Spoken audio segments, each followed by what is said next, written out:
한국의 고대 시절 어두운 밤이 소복이 내려앉을 때 달빛이 웅장한 산들을 비추는 순간 할머니, 할아버지들은 손주들에게 수천 년 전부터 내려온 신비로운 이야기들을 들려주었습니다. 이 이야기들은 단순한 상상의 산물이 아닙니다. 이것들은 인간의 세계와 신령한 왕국을 이어주는 실타래이며 과거와 현재를 연결하고 욕망과 현실을 잇는 다리입니다. 신성한 왕실의 혈통을 창조한 위대한 신들부터 시작하여 불의에 맞서 싸운 불멸의 영웅들에 이르기까지 영악한 계산을 펼치는 귀신들부터 사랑을 위해 모든 것을 바친 공주들까지 각각의 이야기는 한국 민족이 수천 년을 통해 지켜온 가치들에 대한 생생한 그림입니다. 오늘 우리는 신비로움으로 가득 찬 신화의 세계로 발을 들일 것입니다. 당신이 곧 듣게 될 이야기들은 단지 신과 귀신에 관한 것이 아닙니다. 이것들은 우리가 누구인지, 우리가 무엇을 갈망하는지, 그리고 우리가 무엇을 위해 기꺼이 희생할 수 있는지에 관한 이야기입니다. 당신의 영혼을 준비하세요. 왜냐하면 한국의 도시전설, X 신비로운 세계, X 역사 속 숨은 이야기를 탐험하는 여정이 지금부터 시작되기 때문입니다. 파트 1. 한국 신화의 시작. 이 첫 번째 부분에서는 한국 신화의 시작을 다룹니다. 후인은 한국 신화에서 매우 중요한 신으로 하늘의 왕이라고 불리며 한국의 기원을 설명하는 단군 신화를 통해 그 역할이 강조됩니다. 후인의 신성한 존재는 한국의 샤먼들과 연관되어 있으며 인간 문명의 기초가 된 신의 도시 타악산에 대한 전설이 중심이 됩니다. 후인의 하늘에서의 출현과 그가 세운 신성한 도시, 인간과 신의 조화로운 공존을 목표로 한 도시 건설 이야기를 담아냅니다.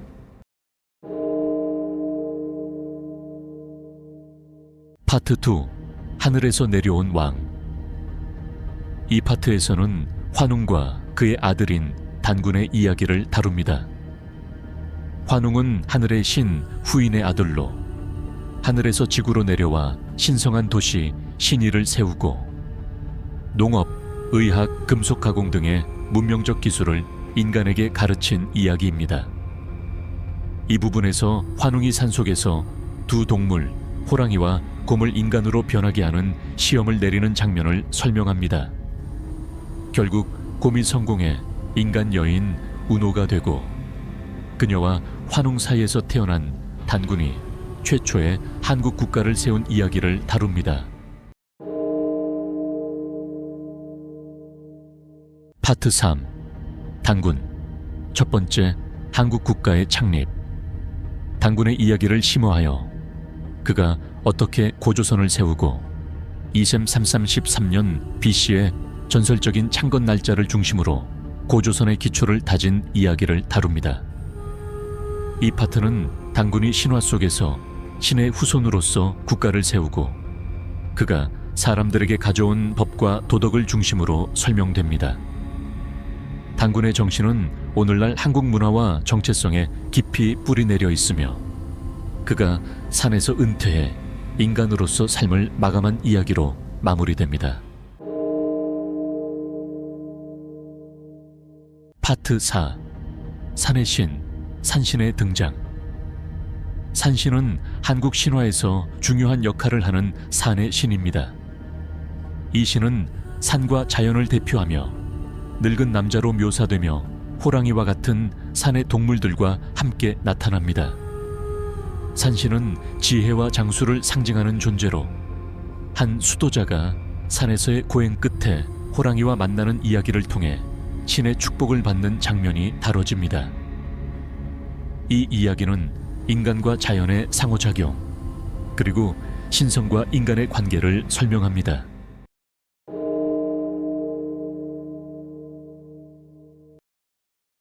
파트 5. 가정의 신, 조왕.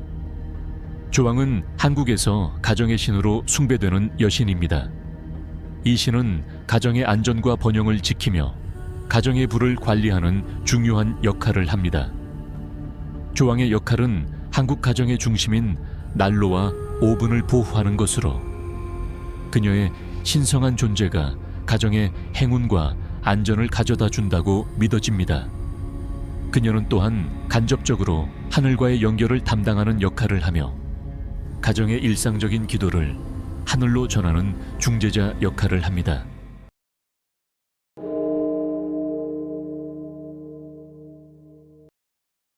파트 6. 태양과 달의 신, 희임과 달림. 희임과 달림은 태양과 달을 상징하는 한국의 신들입니다. 이들의 이야기는 태양과 달의 관계를 설명하는 전통적인 신화로 한 남자아이와 여동생이 호랑이의 공격을 받는 이야기로 시작됩니다. 희임은 호랑이에게 잡혀 죽고 달림은 하늘로 올라가 달이 되기로 합니다. 이 이야기는 희생과 구속의 메시지를 전달하며 태양과 달의 신화를 통해 한국 신화의 전통을 이어갑니다.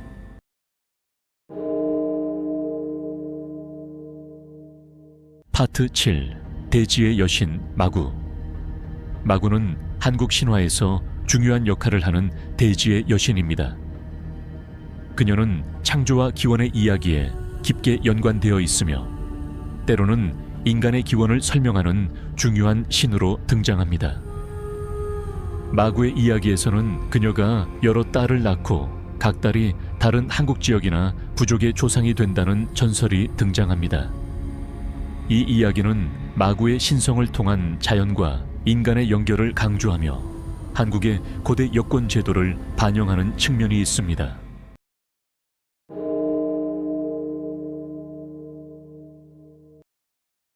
파트 8. 삼신할머니, 출산의 신.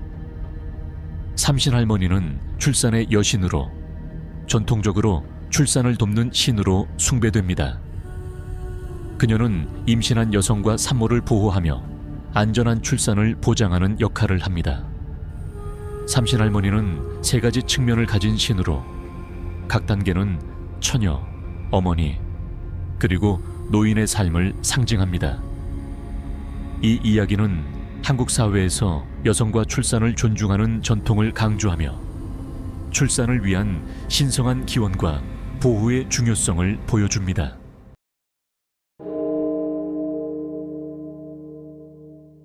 파트 9. 사랑과 희생의 신 자청배. 자청배는 천상의 요정으로 인간과의 사랑과 희생의 전설에서 등장합니다. 그녀는 하늘에서 내려와 지구에서 사랑에 빠진 젊은 학자와 결혼하고 그와 아들을 낳습니다. 그러나 자청배는 하늘로 돌아가야 하며 그녀의 눈물은 보석으로 변하여 지구로 떨어집니다. 이 이야기는 천상과 인간의 사랑과 희생을 다루며 한국 신화에서의 애절한 사랑을 표현합니다.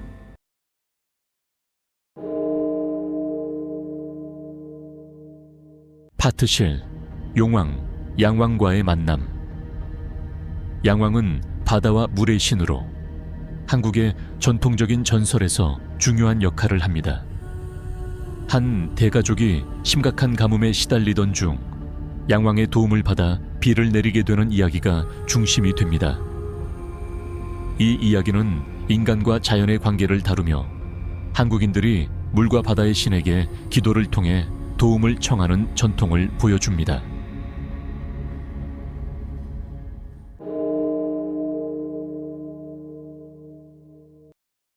파트 21.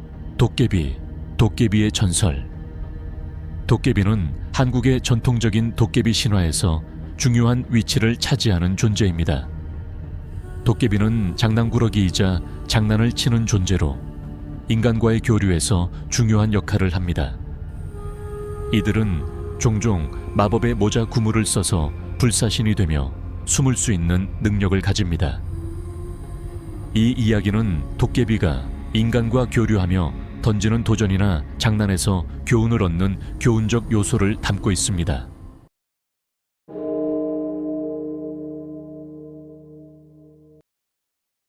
파트 12. 시, 정의의 수호자. 희인은 한국 신화에서 정의와 보호의 상징으로 등장하는 신화적 존재입니다. 희인은 사자, 용, 그리고 유니콘의 특징을 가진 신적인 존재로 자연재해를 막고 정의를 수호하는 역할을 합니다.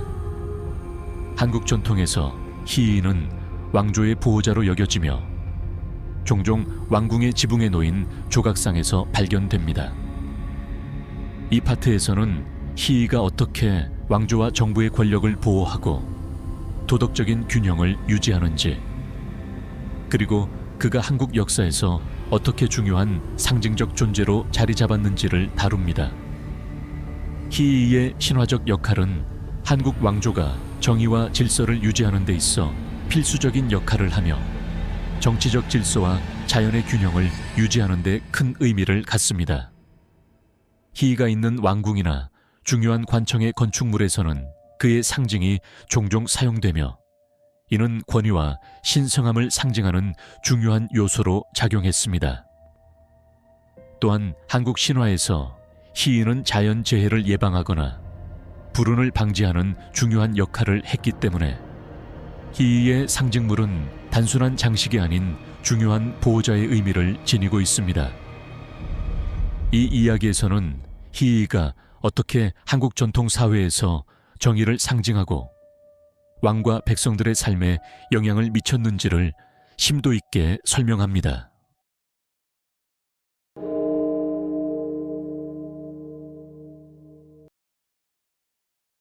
파트 13. 이모기, 용으로 변하려는 소망.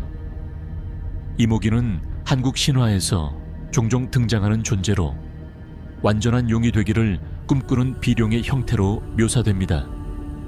이모기는 날개가 없으며 용으로 변하는 것을 목표로 한 뱀과 같은 존재로 이를 통해 불완전함과 극복의 메시지를 전달합니다.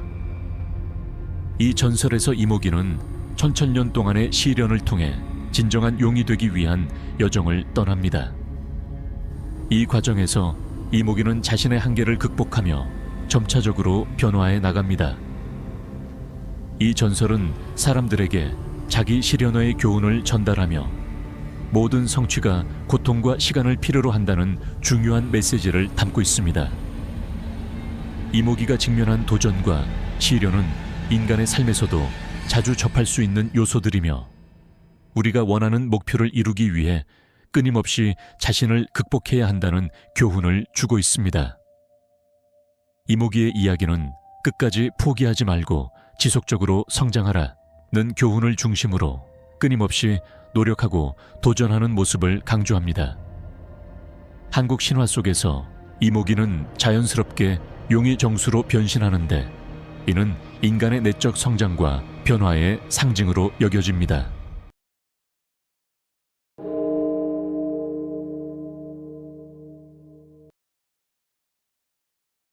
파트 14. 방기, 자만의 교훈. 방기는 한국 신화에서 자만과 과도한 자부심을 경고하는 전설적인 존재입니다. 방기는 거대한 몽둥이를 든 존재로 지나친 자만이 가져오는 결과에 대한 교훈을 전달합니다. 방기와 마주친 사람들은 대개 지나치게 자신감을 가진 인물들이며 그들은 방기를 만나며 자만의 대가를 치르게 됩니다. 이 이야기는 자만이 결국 처벌과 부끄러움을 초래한다는 교훈을 담고 있습니다. 이 전설은 자만과 지나친 자존심에 대한 경고로 사람들에게 겸손의 중요성을 일깨웁니다. 방기는 자만의 대가로 굴욕적이고 고통스러운 경험을 제공하는데 이는 겸손의 미덕을 강조하는 데 중요한 역할을 합니다. 특히 한국 전통 사회에서 개인의 겸손은 매우 중요한 가치로 여겨졌기 때문에 이 이야기는 사회적 행동에 대한 중요한 메시지를 전달합니다.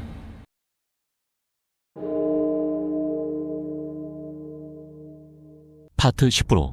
녹, 행운과 보호의 상징. 녹은 한국 신화에서 행운을 가져다주는 존재로 종종 그린 콩과 연관되어 나타납니다. 녹은 콩 껍질과 관련이 있으며 이는 한국에서 행운을 상징하는 중요한 요소로 여겨집니다. 녹은 사람들이 불운을 피하고 행운을 얻기 위한 부적이나 장식물로 사용되며, 콩은 농업과 풍요의 상징으로 전통적인 의례에서 중요한 역할을 합니다. 이 전설에서는 녹이 어떻게 한국 문화에서 행운과 보호를 가져다주는 상징적인 존재로 등장하는지 설명됩니다. 녹은 또한 다양한 축제와 의례에서 중요한 역할을 하며 사람들에게 희망과 긍정적인 에너지를 불어넣습니다. 이 이야기는 한국인들이 어떻게 자연과 밀접하게 연관되어 있으며 자연에서 오는 행운과 보호를 중시하는지에 대한 이해를 돕습니다.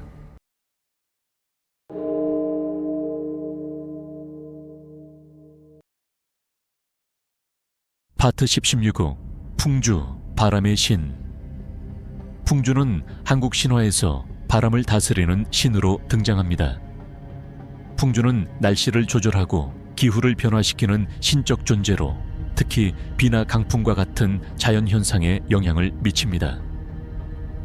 이 이야기는 다양한 날씨와 바람의 성격을 설명하는 데 집중하며 때로는 바람이 사람들에게 유익한 기운을 가져다 주기도 하지만 때로는 강풍과 폭풍처럼 위험한 존재로 묘사됩니다.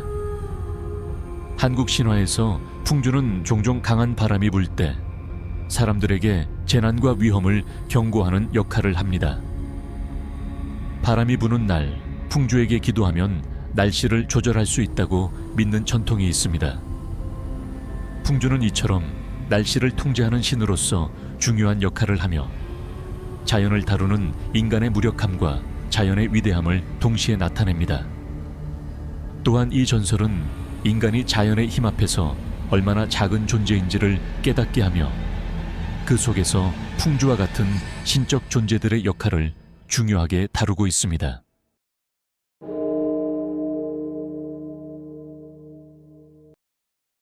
파트 17 구미호 9마리 꼬리의 여우. 구미호는 한국 신화에서 매우 유명한 존재로 9개의 꼬리를 가진 여우로 묘사됩니다. 구미호는 인간의 모습으로 변신할 수 있으며 종종 인간의 간이나 생명력을 흡수하려는 악귀로 나타납니다. 하지만 그 이야기는 단순히 악행만을 묘사하지 않습니다. 구미호는 때로는 인간으로 변해 사랑을 찾으려는 존재로도 등장하며 자신을 인간으로 변하게 해주는 능력에 대해 후회하는 감정을 드러내기도 합니다. 구미호의 이야기는 두 가지 주요 주제를 다룹니다. 첫 번째는 변화와 관련된 이야기로 구미호가 인간이 되기 위해 겪는 고뇌와 자기 변화의 과정을 묘사합니다. 두 번째는 이중성의 주제로 구미호가 선과 악의 경계를 넘나들며 인간과 괴물의 특성을 동시에 가진 복잡한 존재임을 나타냅니다. 이 이야기는 한국 전통에서 인간의 내면에 있는 선악의 갈등을 시각화하며 우리가 갖고 있는 이중적인 면을 탐구합니다.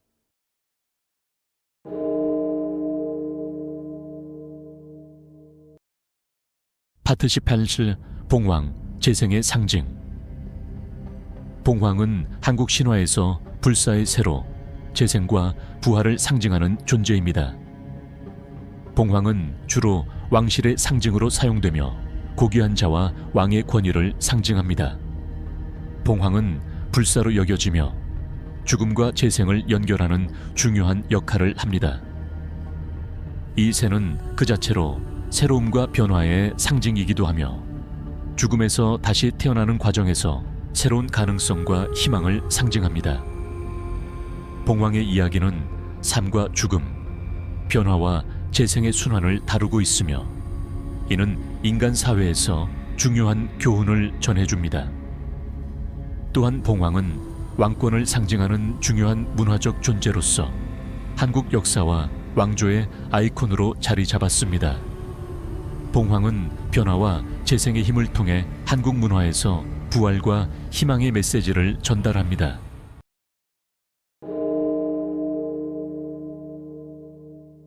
파트 19 귀신, 평화를 찾지 못한 영혼들. 귀신은 한국 신화에서 평화를 찾지 못하고 원한을 품은 채 떠도는 영혼들입니다.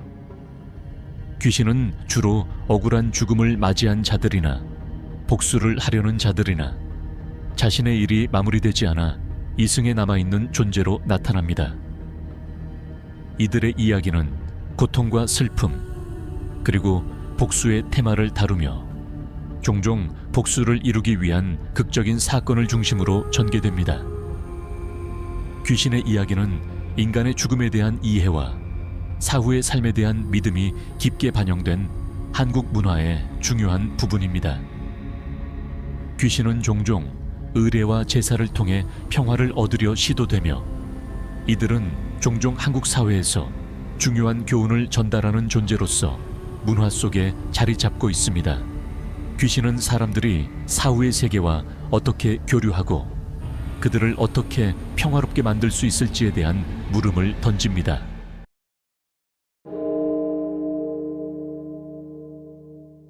파트 20. 금마, 빠른 진행의 상징. 금마는 한국 신화에서 빠른 속도를 자랑하는 신성한 말입니다. 금마는 날아갈 수 있는 능력을 지니고 있으며 그 자체로 빠른 진행과 성취의 상징으로 여겨집니다. 이 말은 특히 영웅이나 중요한 인물들이 목표를 달성할 때 중요한 역할을 하며 한국 전통에서 빠른 발전과 성취를 나타내는 중요한 상징으로 사용됩니다.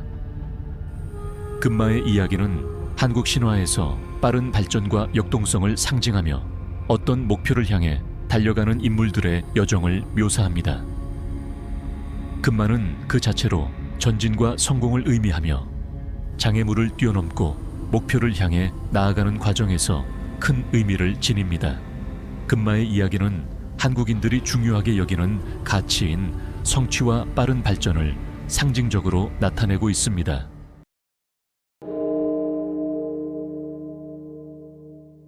파트 21.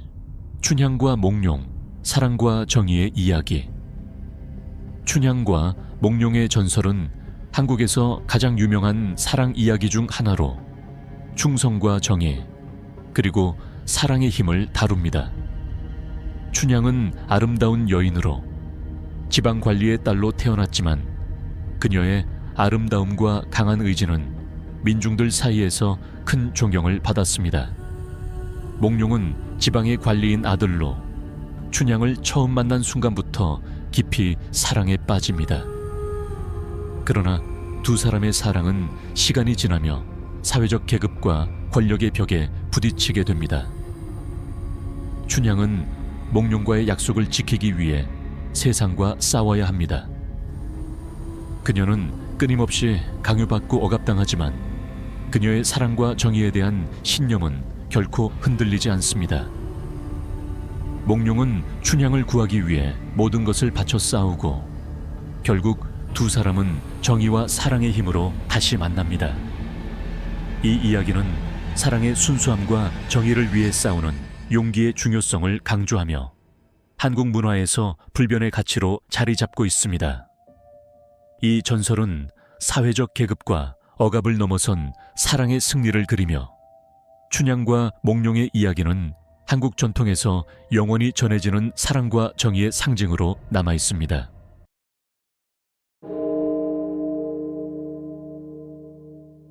파트 22. 홍길동, 불사의 정의의 영웅. 홍길동은 한국의 대표적인 영웅이자 정의의 상징적인 인물로 그의 이야기는 한국 신화와 역사에서 중요한 부분을 차지합니다. 그는 불사의 능력을 가진 인물로 아버지의 가문에서 태어났지만 태생적인 한계로 인해 불공정한 대우를 받았습니다. 그러나 홍길동은 자신의 능력을 발견하고 억압받는 이들의 편에 서서 싸우기 시작합니다. 홍길동은 불사의 능력 덕분에 수많은 위기를 넘기고 점차 의적으로서 사회의 부패한 권력과 싸웁니다. 그는 부패한 관리들과 싸우며 결국 권력을 넘어선 정의를 실현하고자 합니다. 그의 행동은 사회적 불평등에 대한 저항을 상징하며 전통적인 법과 질서의 한계를 넘어서는 신념을 바탕으로 한 투쟁을 그립니다. 홍길동의 이야기는 정의와 자유, 그리고 싸움의 정신을 통해 부패와 불의에 맞서는 상징적인 메시지를 전달하며 한국 전통 속에서 영웅적인 존재로 존경받고 있습니다. 그는 단순히 법과 규율을 따르는 것이 아니라 진정한 정의를 실현하기 위해 싸운 인물로, 전통과 규범에 도전하는 인물로 그려집니다.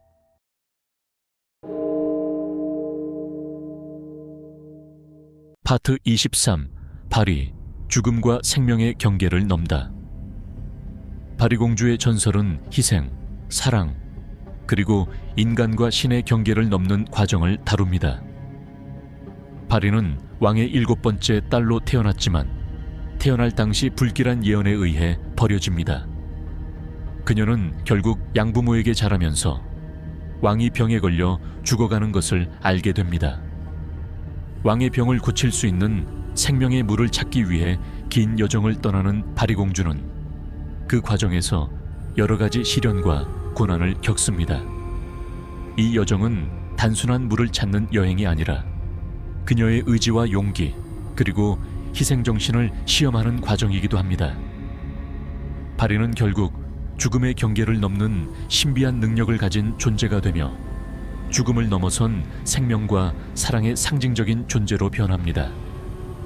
그녀는 왕을 살리는 데 성공하며 그 과정에서 인간과 신의 경계를 넘나드는 신성한 존재가 됩니다. 바리공주 이야기는 희생과 용기의 중요성을 강조하며 인간이 가진 한계를 넘어서는 믿음과 강한 의지를 상징합니다. 또한 죽음을 초월하는 능력을 가진 바리공주의 모습은 한국 신화에서 인간과 신의 연합을 상징적으로 보여줍니다.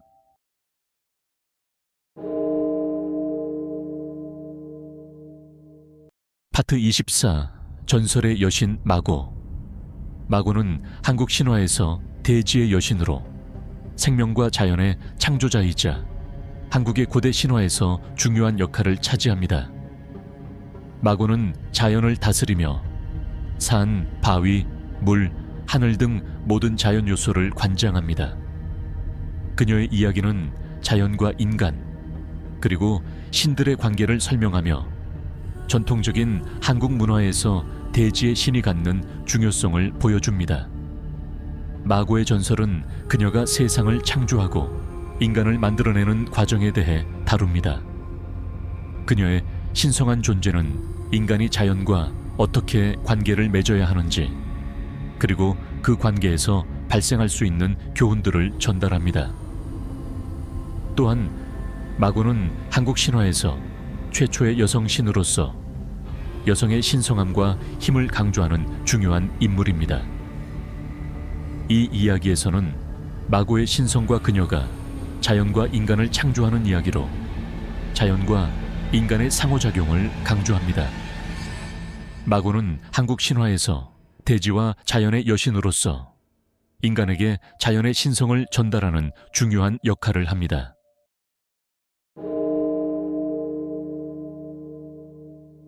파트 25. 홍길동의 후예들, 새로운 시대의 영웅. 홍길동의 이야기는 그저 하나의 전설로 끝나지 않습니다.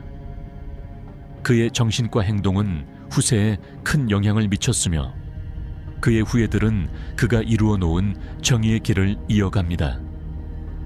이들은 새로운 시대에서 정의를 위해 싸우며 홍길동의 행동을 본받아 부패한 사회와 싸우고 새로운 사회 질서를 만들어 갑니다.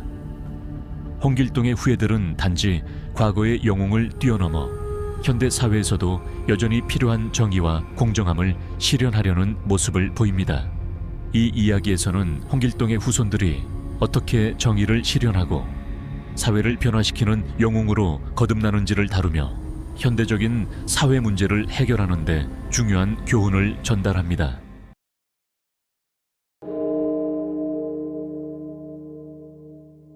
오늘 신비한 연대기에서 함께한 여행이 여러분에게 흥미롭고 신비로운 시간이 되었길 바랍니다.